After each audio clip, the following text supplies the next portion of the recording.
Hello, my YouTube family. I welcome you all to your very own channel Next Gen Teachers. अब एक और बार हाजिर हूँ आपके सामने एक और नया क्वेश्चन लेके, जो कि है मॉरल डेवलपमेंट के ऊपर।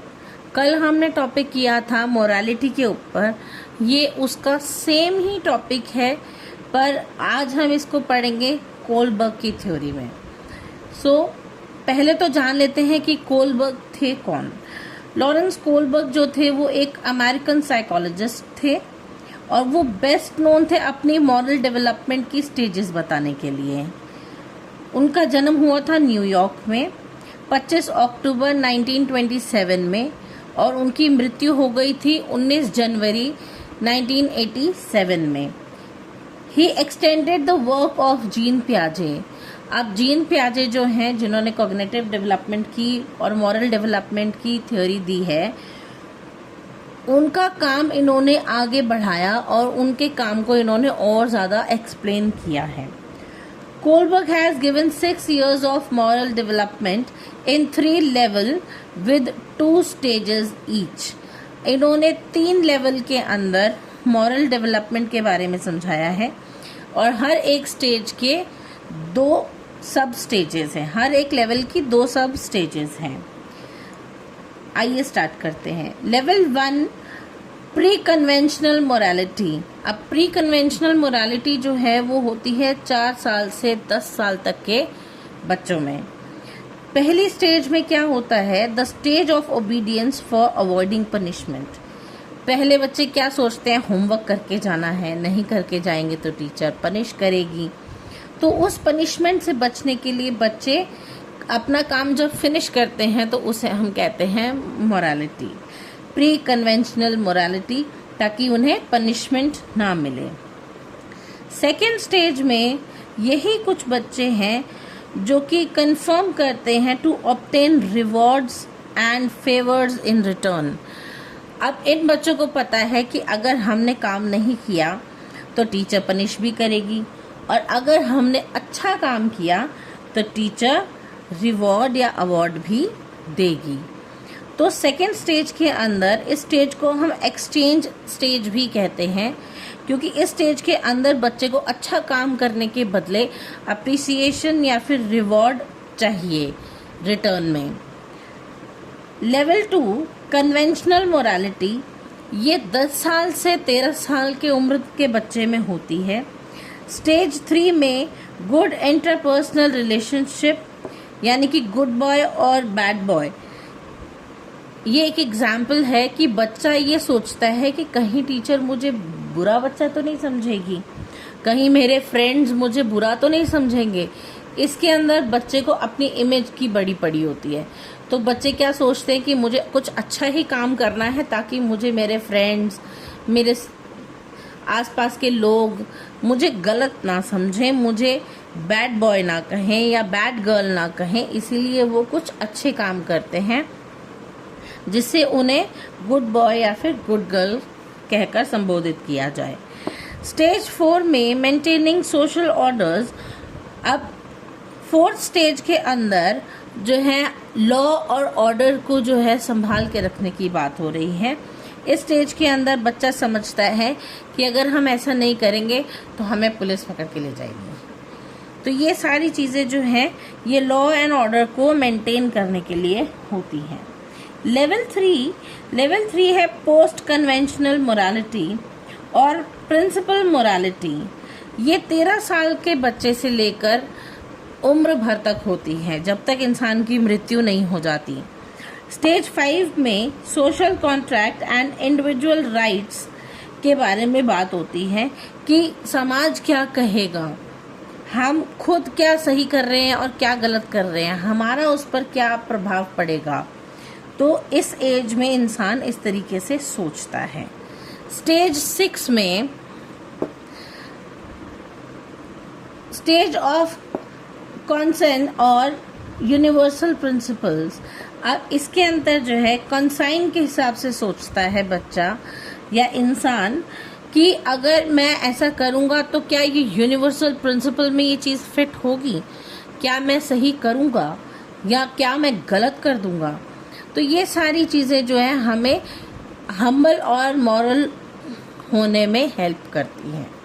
नाउ लेवल 1 जो मैंने आपको बताया, प्री कन्वेंशनल लेवल, इसके अंदर बच्चे जो हैं यूजुअली यंग होते हैं, यंग चिल्ड्रन होते हैं इस समय में। At this level moral reasoning is based on external consequences like punishment और रिवॉर्ड। इस समय में या तो बच्चा सही एक्शन लेता है ताकि वो पनिशमेंट को अवॉइड कर सके, और रूल्स ओबे करता है क्योंकि उसे पनिशमेंट का डर होता है। It is wrong to steal because you will be punished. If you will steal something you will get punished for that thing. इसलिए बच्चा जो है डर के मारे कभी चोरी नहीं करता, क्योंकि अगर वो चोरी करेगा तो उसे सजा मिलेगी। सेकेंड स्टेज में इंस्ट्रूमेंटल और self interest orientation, actions are guided by personal benefit और रिवॉर्ड। अब इसके अंदर जो है बच्चे को हर एक चीज़ के लिए शाबाशी चाहिए, रिवॉर्ड्स चाहिए, कि हाँ you scratch my back I will scratch yours attitude होता है इसमें। Example, it is okay to steal if it helps me. अगर कोई चीज़ मैं चुरा रही हूँ, अगर मुझे उसकी ज़रूरत है और वो मुझे हेल्प करेगी तो मेरे हिसाब से वो चीज़ ठीक है, मेरे हिसाब से वो चोरी बिल्कुल भी गलत नहीं होगी इस एज में। सेकेंड लेवल में जब हम कन्वेंशनल लेवल की बात करते हैं, it is usually found in adolescents या फिर एडल्ट के अंदर। Now moral reasoning is based on social approval and maintaining social order. इसके अंदर सोशल अप्रूवल की बहुत पड़ी होती है लोगों को, कि लोग क्या सोचेंगे, जो मैं कर रहा हूँ या कर रही हूँ क्या वो समाज के हिसाब से सही है, क्या मैं लॉ एंड ऑर्डर जो है वो मेंटेन कर रही हूँ या कर रहा हूँ। स्टेज 3 में गुड बॉय और गुड गर्ल ओरिएंटेशन होता है। बिहेवियर होता है जो कि जज किया जाता है उनकी इंटेंशन से, ताकि पता चल सके कि सोशल अप्रूवल उस चीज़ को मिला है या नहीं। अगर मेरी इंटेंशन अच्छी है और अगर मुझसे कुछ गलत भी हो जाता है तो भी लोग उसे जस्टिफाई कर देंगे। People act to please others and gain acceptance. एक दूसरे की खूब चापलूसी करते हैं ताकि उनको एक्सेप्टेंस मिल सके, उनके ग्रुप में जो है जगह मिल सके। Example, stealing is wrong because people will think badly of you. अब चोरी करना यहाँ पर गलत है, क्यों? क्योंकि लोग उसके बारे में गलत समझेंगे उसको। अब या पनिशमेंट या फिर अवार्ड रिवॉर्ड या फिर सोशल लॉ एंड ऑर्डर की बात नहीं सोच रहा है वो इंसान। अब जो वो सोच रहा है वो ये सोच रहा है कि चोरी करना क्यों गलत है, क्योंकि अगर वो चोरी करेगा तो लोगों में उसकी बेइज्जती हो जाएगी, लोग उसे गलत समझेंगे। नेक्स्ट, स्टेज 4 में लॉ एंड ऑर्डर ओरिएंटेशन कहती है moral reasoning focuses on obeying laws and authority. Rules are necessary to maintain social order. अब इस समय में जो है stealing is wrong because it is against the law. अब यहाँ पर इंसान क्या सोच रहा है कि अब चोरी करना गलत है क्योंकि वो हमारे लॉ के अगेंस्ट है, कानून के खिलाफ है, तो चोरी करना गलत है।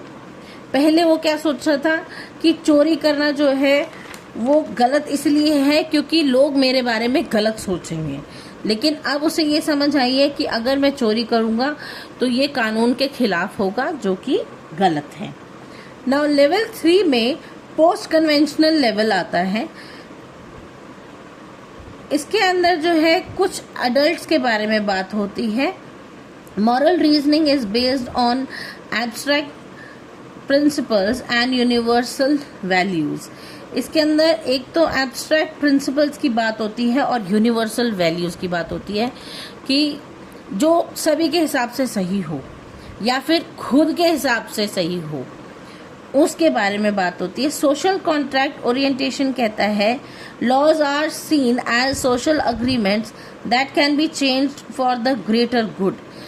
अगर किसी ने कुछ गलत काम किया है तो उसे पहले देखा जाएगा कि उसने वो स्टेप क्यों उठाया है।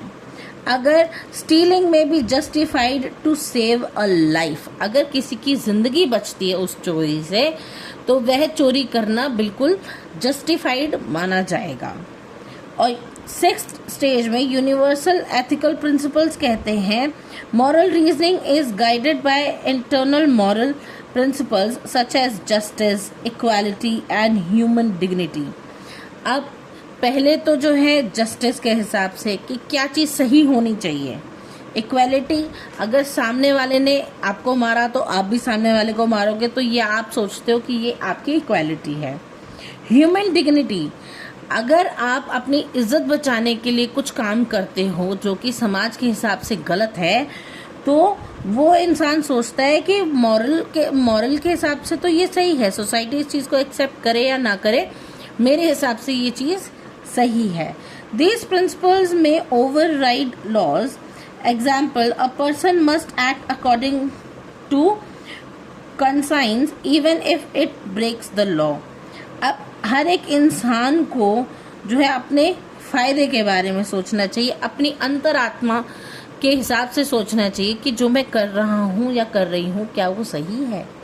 अगर कोई किसी को सेल्फ डिफेंस में मारता है तो वो उसके हिसाब से जस्टिफाइड होता है क्योंकि उसने पहल नहीं की थी,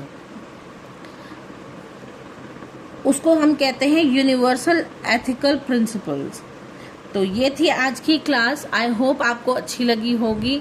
अगर आपको मेरी वीडियोस अच्छी लगती हैं तो प्लीज़ लाइक करिए, अपने फ्रेंड्स के साथ शेयर करिए और कमेंट करके बताइए कि आपको अगला क्वेश्चन कौन सा करना है।